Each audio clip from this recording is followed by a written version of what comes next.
감사합니다. 다른 광고사항 없으시죠? 함께 하나님 말씀 나누도록 하겠습니다. 오늘 함께 나눌 말씀은 요한복음 18장 28절에서 40절입니다. 요한복음 18장 28절에서 40절. 제가 말씀 읽겠습니다. 그들이 예수를 가야바에게서 관정으로 끌고 가니 새벽이라. 그들은 더럽힘을 받지 아니하고 유월절 잔치를 먹고자 하여 관정에 들어가지 아니하더라. 그러므로 빌라도가 밖으로 나가서 그들에게 말하되 너희가 무슨 일로 이 사람을 고발하느냐?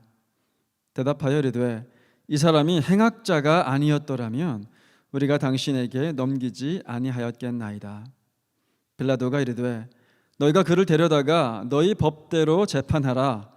유대인들이 이르되 우리에게는 사람을 죽이는 권한이 없나이다 하니 이는 예수께서 자기가 어떠한 죽음으로 죽을 것을 가리켜 하신 말씀을 응하게 하려 함이로라. 이에 빌라도가 다시 관정에 들어가 예수를 불러 이르되 네가 유대인의 왕이냐? 예수께서 대답하시되 이는 내가 스스로 하는 말이냐 다른 사람들이 나에 대하여 내게 한 말이냐? 빌라도가 대답하되 내가 유대인이냐? 내 나라 사람과 대제사장들이 너를 내게 넘겼으니 네가 무엇을 하였느냐? 예수께서 대답하시되 내 나라는 이 세상에 속한 것이 아니니라. 만일 내 나라가 이 세상에 속한 것이었더라면 내 종들이 싸워 나로 유대인들에게 넘겨지지 않게 하였으리라. 이제 내 나라는 여기에 속한 것이 아니니라. 빌라도가 이르되 그러면 네가 왕이 아니냐? 예수께서 대답하시되 내 말과 같이 내가 왕이니라. 내가 이를 위하여 태어났으며 이를 위하여 세상에 왔나니 곧 진리에 대하여 증언하려 함이로라. 무릇 진리에 속한 자는 내 음성을 듣느니라 하신대 빌라도가 이르되 진리가 무엇이냐 하더라.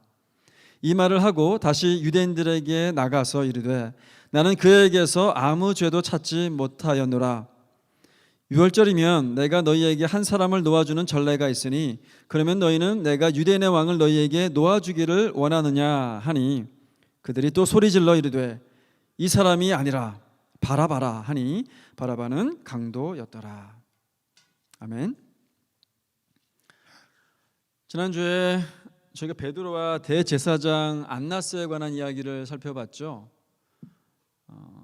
인간적인 열심은 있었으나 영적으로 무지한 베드로는 결국 예수님을 3번씩이나 부인했습니다. 안나스는 대제사장이라고 하는 종교 권력을 이용해서 자기 가문, 자기 집안, 배불리는 데에만 관심이 있었어요. 모두 예수님에게는 방해거리가 됐습니다. 걸림돌이 되었어요.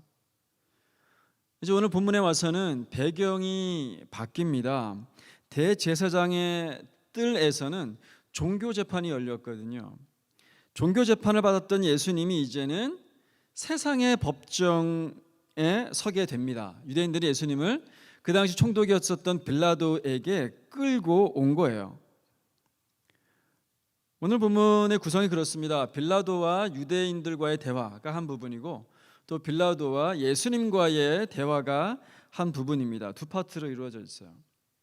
그래서 본문을 통해서 유대인과 빌라도를 통해서 우리 신앙은 혹시 저렇지는 않은가 점검해 보는 시간, 그리고 예수님의 말씀을 통해서는 진리가 무엇인가에 대해서 생각해 보는 시간 되기를 바랍니다. 자, 본문을 보겠습니다. 28절을 보시면 그들이 예수를 가야바에게서 관정으로 끌고 가니 새벽이라. 그들은 더럽힘을 받지 아니하고 유월절 잔치를 먹고자 하여 관정에 들어가지 아니하더라 라고 돼 있어요. 유대 지도자들이 이제 예수님을 가야바에게서 관정으로 끌고 갔다 그랬어요. 가야바는 대제사장이었잖아요. 안나스가 장인이고, 그래서 종교 재판장에서 이제 일반 세상의 법정으로 끌고 온 거예요. 시간은 언제라고 했습니까? 새벽이라. 요한이 지속적으로 이 새벽을 강조하죠. 해가 뜨기도 전에 일어난 일입니다. 날이 밝기 전에 일어난 일이에요. 뭐를 뜻한다 그랬습니까? 정상적인 재판이 아니라 그랬지요. 불법적인 재판입니다. 계속해서 요한은 그를 독자들에게 상기시켜주고 있어요. 세상 법정으로 예수님을 끌고 가기는 했는데 방금 읽은 말씀에는 좀 이상한 표현이 나옵니다. 유대인들은 관정에 들어가지 아니하였다라고 돼 있어요. 그냥 예수님을 세상 법정에서 던져놓기만 하고 자기들은 문 밖에 있는 겁니다. 관정에는 예수님, 유대인들은 문 밖, 이렇게 나눠지게 돼 있어요. 근데 왜 들어가지 않은 걸까요? 오늘 본문에는 그렇게 되어 있습니다. 더럽힘을 받지 아니하고 유월절 잔치를 먹고자 하여. 유월절은 이제 목요일 저녁부터 시작해가지고 이제 금요일 저녁까지 이어지거든요. 그래서 금요일 저녁에는 유월절 만찬을 가져요. 그래서 양고기와 쓴 나물과 그리고 무교병을 먹거든요. 이는 굉장히 유월절을 지내는 데 있어서 굉장히 중요한 의식 중에 하나입니다. 그래서 몸과 마음을 깨끗하게 하고 그 의식에 참여를 해야 돼요. 그게 이제 율법에 그렇게 나와져 있거든요. 그런데 세상 법정, 그것도 하나님을 인정하지 않는, 하나님을 믿지 않는 이 로마 법정에 들어갔다 나오는 것은 유대인들한테 어떤 일이에요? 몸과 마음을 더럽히는 행위입니다. 그래서 안 들어가겠다라고 하는 거예요. 이걸 통해서 뭘 할 수 있습니까? 이 유대인들이 지금 굉장히 어떤 종교적 의식을 잘 지키고자 하는 마음이 있다는 거예요. 종교적 열심이 있었습니다. 굉장히 헌신되어져 있어요. 그런데 여러분, 이 종교적인 이 사람들이 그렇게 의식은 잘 지키려고 하면서 지금 예수님을 갖다가 뭐 하려고 하고 있어요? 예수님을 죽이려고 하고 있습니다. 이게 아이러니예요. 유대인들이 믿는 신이 누굽니까? 여호와 하나님이잖아요. 그 여호와 하나님을 잘 섬기기 위해서 의식들을 많이 만들어 놓고 그 의식들을 지키려고 한단 말이에요. 굉장히 헌신되어져 있어요. 그런데 정작 하려고 하는 건 뭐예요? 그 하나님의 아들을 죽이려고 하고 있습니다. 종교적 의식에 매몰되어서 뭐를 잃고 있는 거예요? 하나님을 잃어버렸어요. 하나님의 아들을 알아보지도 못합니다. 하나님의 뜻을 이해할 수도 없어요. 이해하지도 못하니까 그 하나님이 하시려고 하는, 예수님을 통해서 하시려고 하는 그 사역에 참여하지도 못하고 방해만 되고 있는 겁니다. 이 유대인들의 모습, 오늘날 우리 교회에도 있습니다. 종교적 열심이 있어요. 근데 그 마음 가운데 하나님이 없어요. 뭔가 열심히 일을 합니다. 근데 하나님을 만나지는 못합니다. 여러분, 우리가 왜 교회를 열심히 섬기고 또 이웃들을 열심히 섬겨야 될까요? 하나님이 그걸 원하시고 그걸 명령하시니까? 그것도 틀린 대답은 아닙니다. 맞는 대답이에요. 하지만 그렇게 이해하시면은 교회 봉사나 이웃들에게 착한 일을 하고 돕는, 섬기는 그런 일들이 다 뭐가 됩니까? 억지가 돼요. 자원해서 기뻐함으로 하는 것이 아니라 그냥 시켜서 하는 것처럼 되는 거죠. 하나님 우리에게 봉사할 것을 명령하시는 것은요, 우리의 도움이 꼭 필요해서거나 아니면 우리의 노동력을 착취하기 위해서가 아닙니다. 야, 내가 너희들 구원해 줬으니까 이젠 너희도 나를 위해서 뭔가를 좀 해, 이런 게 아니라는 거예요. 물론 우리가 하나님을 위해서 하는 일들은 하나님 나라에 도움이 되죠. 그러나 그것이 주된 목적이 아니라는 겁니다. 하나님은 우리가 하나님의 사역에 동참하기를 원하지만 동참하는 것 자체를 통해서 뭘 하기를 원해요? 우리가 하나님을 만나기를 원해요. 하나님을 만나면서 기뻐하기를 원합니다. 하나님을 만나면서 삶에서 살아갈 수 있는 힘과 용기를 얻기를 원하는 거예요. 하나님의 사역도 우리를 위해서 베풀어 놓았다라는 거예요. 하나님을 만나는 자리가 되게 하고 하나님을 만나는 기회를 주시려고 하는 겁니다. 그래서 이런 말이 있어요. 기독교는 종교가 아니라 관계이다. Christianity is not about religion. It's all about relationship 이라는 말이 있어요.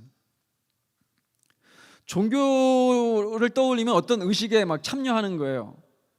그런 의식들을 거룩하게 잘 참여를 하면 나는 굉장히 종교적인 사람이 되는 거죠. 근데 기독교는 그게 아니라는 거예요. 하나님을 만나야 되는 거예요. 하나님과 자녀의 그런 관계, 아버지와 자녀의 관계를 맺어야 되는 거고, 이제 관계를 맺었으니까 어떻게 되는 거예요? 교제를 해야 되는 거예요. 이야기를 해야 되는 거예요. 그게 기독교예요. 그냥 열심히 어떤 종교적인 행사를 치르고 일만 하는 종교적인 사람들은 하나님과 만남을 중요하게 생각하지 않습니다. 하나님과 만남을 갈망하지 않아요. 그런데 그들은 왜 그렇게 종교적으로 열심히 일을 합니까? 이유가 뭘까요? 한마디로 얘기하면 복받기 위해서예요. 내가 하나님께 이렇게 열심히 하면 하나님도 나를 돌봐주시겠지. 진인사 대천명이죠. 이게 일반 우리 한국 사람들이 갖고 있는 샤머니즘적인 신앙과 똑같은 거예요. 옛날에는 하나님께 버림받지 않기 위해서 열심히 섬겼었던 사람들이 있어요. 옛날에는 우리가 한국 문화가 유교 문화고 가부장적인 그런 사회였잖아요. 그러니까 열심히 하는 헌신의 배경에는 두려움이 있었어요. 내가 열심히 안 하면 하나님 앞에 혼난다, 뭐 이런 인식이 있었단 말이에요. 그런데 요즘은 그런 게 없어요. 별로. 다 이겁니다. 기복주의 번영신학. 종교적인 사람들은요, 그 마음 가운데에 이런 기복주의적인 신앙들이 다 자리하고 있습니다. 미국 뉴욕에 제가 굉장히 좋아하는 목사님이 팀 켈러라고 하는 목사님이 있어요. 그분이 얼마 전에 페이스북에 이런 글을 올렸어요. 그러니까 종교와 복음의 차이인데, 종교 안에 있는 사람들은 이렇게 얘기한답니다. I obey God in order to get things from God. 무슨 뜻이에요? 나는 하나님으로부터 뭔가를 얻기 위해서 하나님께 순종한다. 하나님을 믿는다. 그런데 가스펠, 복음 안에 있는 사람들은 이렇게 얘기한답니다. I obey God to get God, to see His beauty only. 하나님께 순종하는 이유, 하나님을 믿는 이유가 뭐예요?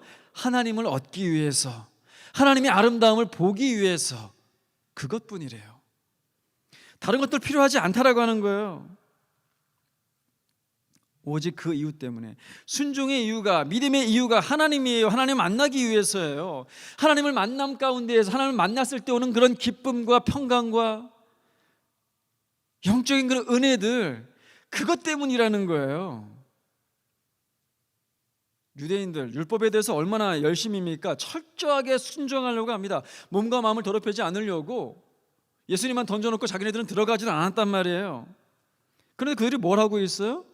하나님 되신 예수 그리스도를, 하나님의 아들 예수 그리스도를 지금 죽이려고 한단 말이에요. 이게 얼마나 아이러니입니까? 하나님 만나는 것에는 관심이 없기 때문입니다. 오직 종교라는 이름으로 자기네들의 기득권을 유지하려고 하는 거예요. 복받기만을 원하는 것이죠. 여러분, 오늘 예배에 오신 거 정말 잘하셨습니다. 정말 잘하셨어요. 하지만 예배 오실 때마다 그저 왔다가 그저 가는 그런 이 종교적인 예배가 아니었으면 좋겠어요. 오실 때마다 하나님, 나 하나님 만나고 싶습니다. 하나님, 날 만나주세요. 그런 마음가짐으로 이곳에 오셨으면 좋겠어요. 그럼 하나님께서 여러분들 만나주십니다. 여러분들의 아버지가 되어주시고 구원자가 되어주시고 삶의 인도자가 되어주실 겁니다. 종교를 믿지 마시고 하나님을 믿으시는 저와 여러분 되시길 바랍니다. 그렇게 예수님을 관정에다가 던져 놓으니까 이제 빌라도가 중간에 끼었어요. 예수님은 관정 안에 있고 유대인들은 관정 밖에 있다 그랬잖아요. 이제 왔다 갔다 하면서 이야기를 하고 있는데 빌라도가 이제 밖에 나가가지고 유대인들에게 묻습니다. 29절에 너희가 무슨 일로 이 사람을 고발하느냐? 대답하여 이르되 이 사람이 행악자가 아니었더라면 우리가 당신에게 넘기지 아니하였겠나이다. 유대인들은 지금 예수님을 행악자, 범법자, 범죄자로 지금 고발을 하고 있어요. 거짓말이죠. 예수님이 악한 일을 저질렀습니까? 예수님이 죄를 짓지 않았습니다. 악한 일을 행한 게 없습니다. 빌라도가 응답합니다. 31절에 너희가 그를 데려다가 너희 법대로 재판해라. 야, 잘못한 게 있으면 너희도 법이 있지 않느냐? 율법이 있지 않느냐? 그 율법대로 재판을 하고 그 율법대로 벌을 내려라. 그러고 있어요. 그런데 이 말에 유대인들이 이제 속내를 드러냅니다. 예수님을 데려온 진짜 목적을 이야기를 해요. 뭐라고 얘기합니까? 유대인들이 이르되 우리에게는 사람을 죽이는 권한이 없나이다. 왜 데리고 왔대요? 죽이려고. 그게 진짜 목적인 거예요. 그냥 죽이면 되는데 왜 데리고 왔을까?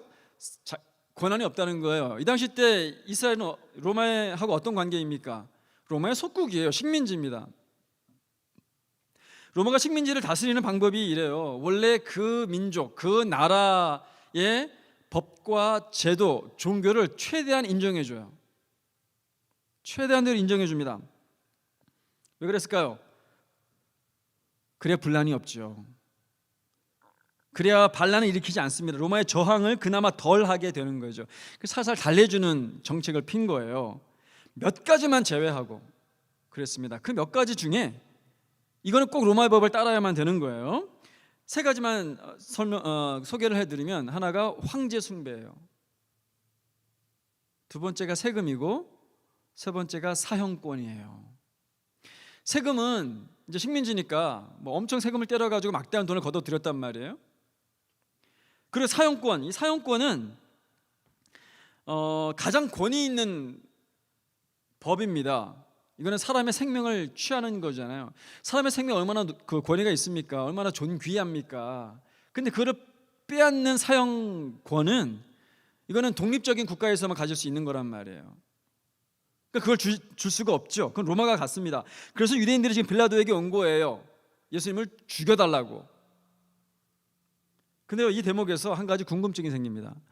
여러분, 사도행전 읽다가 보면은 유대인들이 스데반 집사를 돌로 쳐서 죽이는 장면이 나와요. 그때는 재판을 했습니까? 그때는 재판을 안 했어요. 재판을 열지도 않고 돌로 쳐서 죽였단 말이에요. 빌라도에게 데려오지도 않았어요. 그건 율법에 의한 처벌이죠. 근데 왜 이렇게 다르게 행동을 한 겁니까? 그때는 맞고 지금은 틀리다? 뭐 영화 제목 같기도 하네요. 이렇게 다르게 행동한 이유가 있어요. 유대인들은요, 굉장히 정치적인 계산을 여기서 했습니다. 정치적인 관점에서 봤을 때에 이 스데반 집사와 예수님의 무게감이 달라요.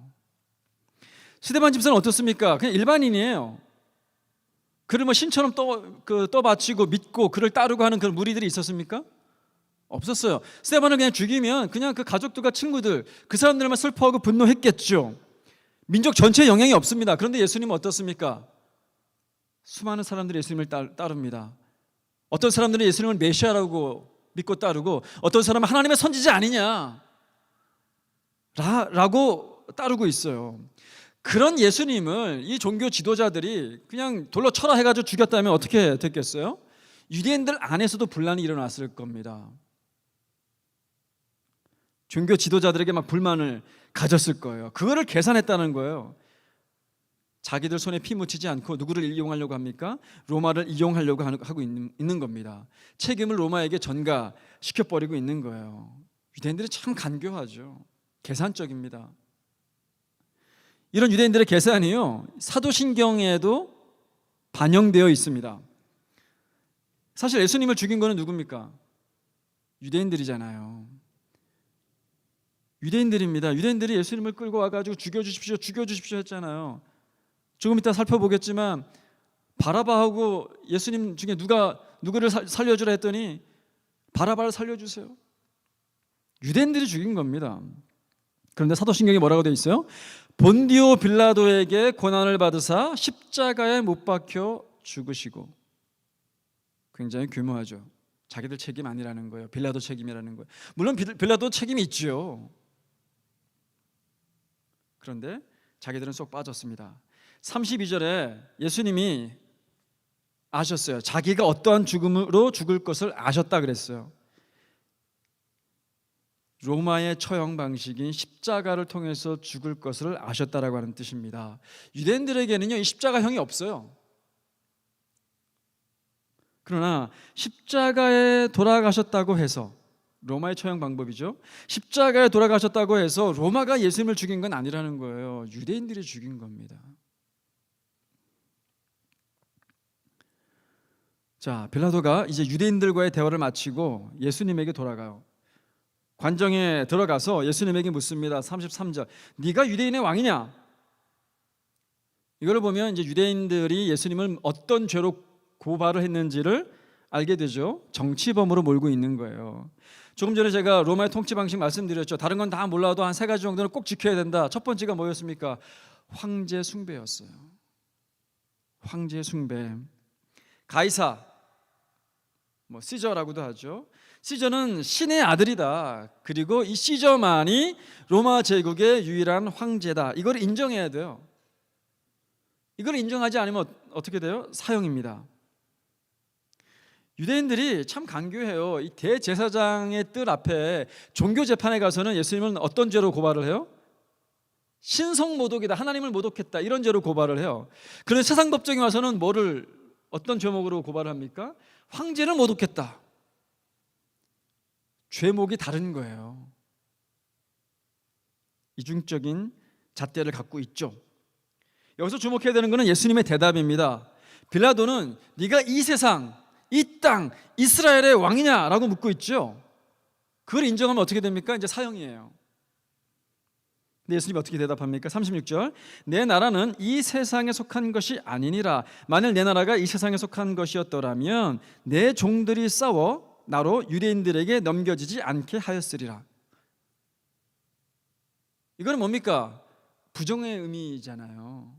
야, 내가 너 이 땅을 얘기하고 있는데 내 나라는 이 땅에 속한 것이 아니라니까? 하면서 네가 왕이냐라는 질문에 부정적인 대답을 해요. 그래서 빌라도가 이 예수님의 말씀 가운데 있는 영적인 의미를 캐치하지 못합니다. 그리고 다시 물어요. 37절. 그러면 네가 왕이 아니냐? 예수님이 대답합니다. 내 말과 같이 내가 왕이다. 내가 이를 위하여 태어났으며 이를 위하여 세상에 왔나니 곧 진리에 대하여 증언하려 함이로라.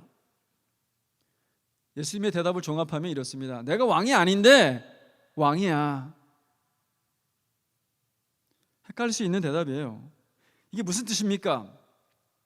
예수님이 성취하려고 하는 나라, 예수님이 꿈꾸시는 나라는 이 땅 위의 나라가 아니라는 거죠. 이스라엘이나 유대 민족의 왕이 아니라는 겁니다. 그러나 예수님은 왕이세요. 어떤 왕입니까? 죄인들을 구원하시고 예수님을 믿는 모든 사람들을 다스리는 왕, 하나님 나라의 왕이셔요. 예수님은 그걸 진리와 연관시키고 있습니다. 내가 그 나라를 위해서 태어났고 이 세상에 온 것이다. 그 나라의 왕이 바로 나다. 그게 진리다. 예수님의 이 대답 앞에 빌라도가 어떻게 반응을 합니까? 38절 보세요. 빌라도가 이르되 진리가 무엇이냐? 자, 이제 빌라도에 대해서 알아봅시다. 빌라도에 대해서 우리가 세 가지 정도를 알아볼 수가 있는데요.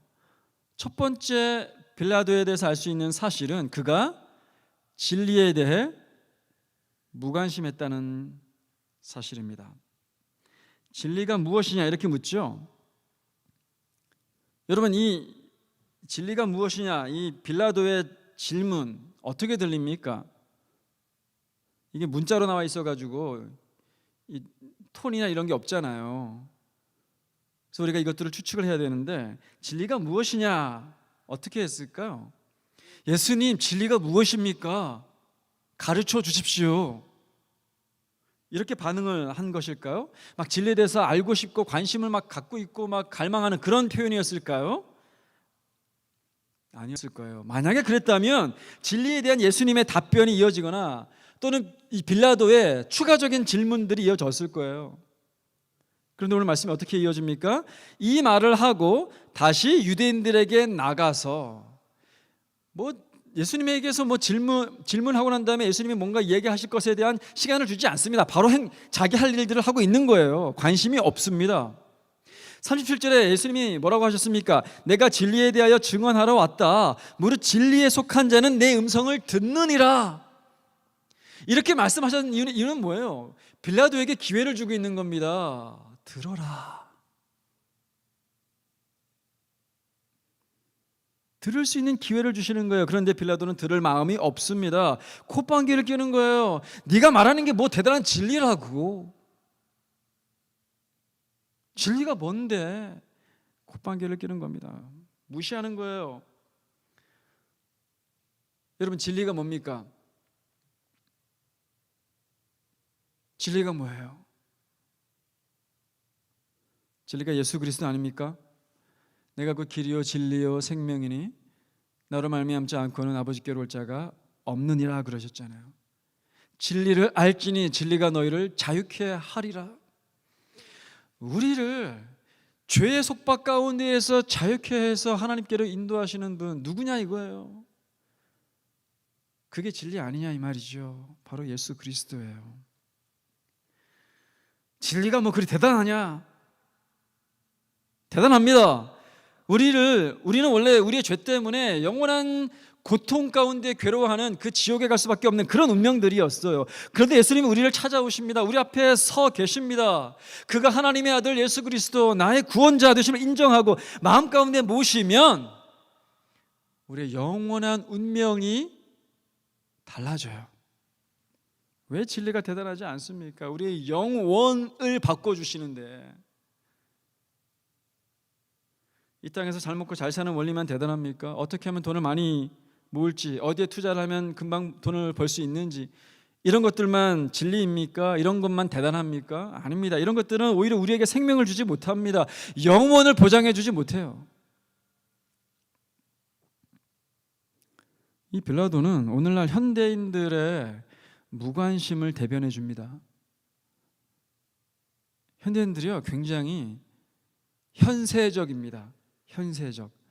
우리 아까 주일학교 선생님들을 위해서 같이 예배할 때는 현세적이란 말이 이제 어렵잖아요. 우리 젊은 사람들한테는 이 땅만 본다는 뜻이거든요. 이 현재적 시대만 중요하다라고 보는 거예요.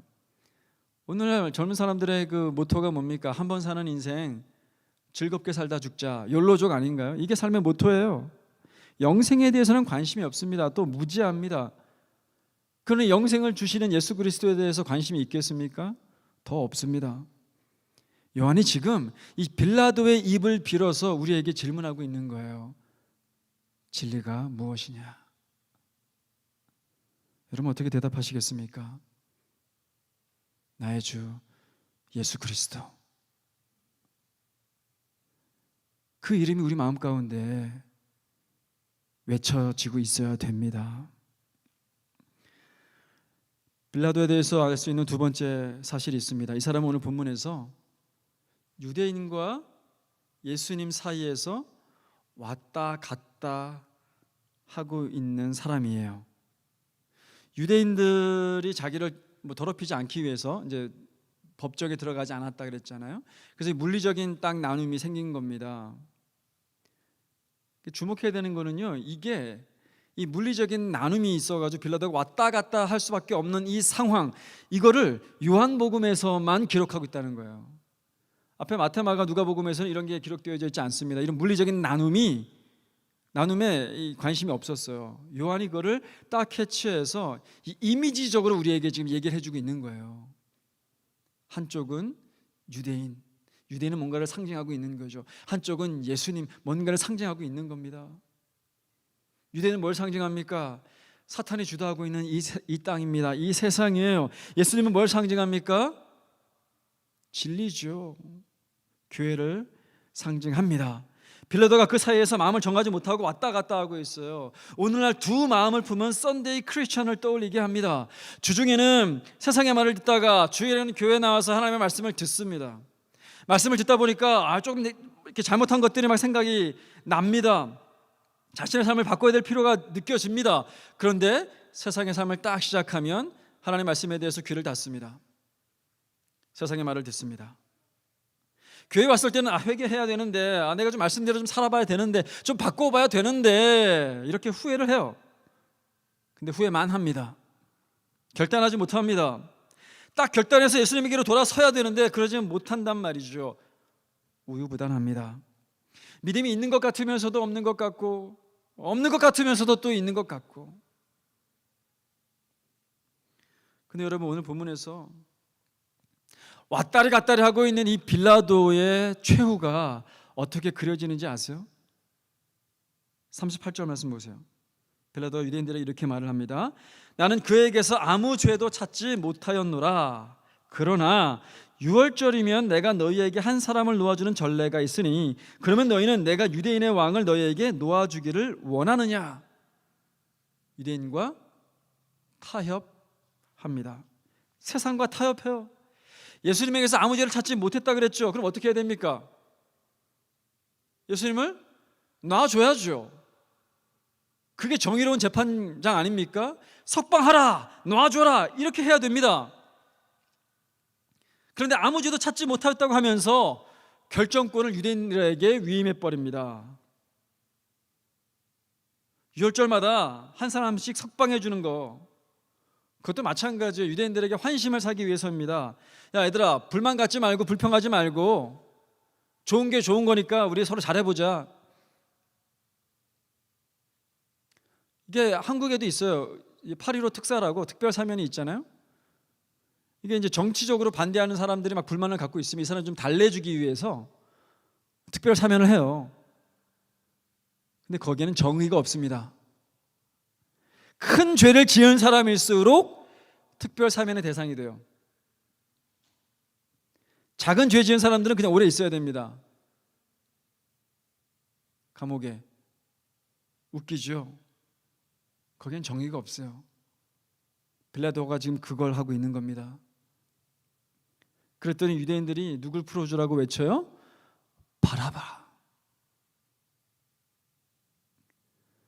바라바를 풀어주라. 바라바는 여기서 강도라고 표현되어 있지만 누가복음에서는 밀란을 주도한 사람이라고 표현이 되어져 있어요. 우리 한국사하고 이렇게 비교를 해보면은 이 바라바는 독립투사입니다. 독립투사예요. 로마를 대항해서 일어난 사람. 유대인들이 원하는 메시아 상이 분명해지죠. 뭘 원하고 있어요, 이 사람들? 죄에서 해방시켜주는 이 영적인 메시아, 난 관심 없다 이거예요. 오로지 이 땅에서의 자유와 번영, 그것만 원하고 있습니다. 이렇게 빌라도가 바라바를 풀어주고 예수님을 십자가에 내줘요. 요한이 묘사하고 있는 빌라도 어떻습니까? 우리가 한번 좀 비교해 봅시다. 혹시 우리는 이러한 모습 있지는 않습니까? 진리가 뭐 대단한 거라고. 예수님이 밥 먹여주냐? 저희 교회에서는 밥을 먹여드렸습니다. 한동안. 지금은 잠깐 쉬고 있지만 세상과 교회 사이에서 왔다 갔다 하는 사람들이 많이 있습니다. 그러면 결국에는 예수님을 포기하고 세상을 선택할 가능성이 많아집니다. 여러분, 이 빌라도처럼 우리 되지 맙시다. 여러분 앞에 계시는 예수 그리스도, 여러분 인생 가운데 찾아주시는 그 예수 그리스도에게 관심을 가지시길 바라요. 마음을 여시길 바라요. 진리 되시고 생명 되시고 하나님께 갈 수 있는 유일한 길 되신 예수 그리스도를 만나시길 바랍니다. 또 세상과 예수님 사이에서 왔다 갔다 하지 마시고 결단하시기를 바라요. 우리의 결단이 늦어지면 늦어질수록 예수님을 버리고 세상을 선택할 확률이 높아져요. 왜 그렇습니까? 우리의 죄와 욕심은요 계속해서 커지거든요. 그거는 계속해서 우리가 무뎌져 가지고요 더 큰 자국, 더 큰 유혹, 더 큰 욕심, 결국에는 그 욕심과 죄 때문에 주님 앞에 돌아갈 수가 없게 되는 그런 상태가 됩니다. 하루속히 돌아서기를 바랍니다. 예수님은 아무런 죄가 없으신데도 우리를 위해서 대신 부끄러움을 당하셨습니다. 우리를 위해서 대신 채찍 당하셨어요. 우리를 위해 대신 십자가에 달려 죽으셨습니다. 우리를 구원하시기 위해서. 이제 그분을 원하시길 바라요. 만나시길 바라요. 그리고 그분을 위해서 사실은 저 여러분 되기를 바랍니다. 그래서 이번 한 주간 그분의 아름다움에 감격하고 그분의 사랑과 그분의 은혜 가운데 감격하는 그런 충만한 한 주, 행복한 한 주가 되기를 주님의 이름으로 축복합니다. 아멘. 같이 기도하시죠.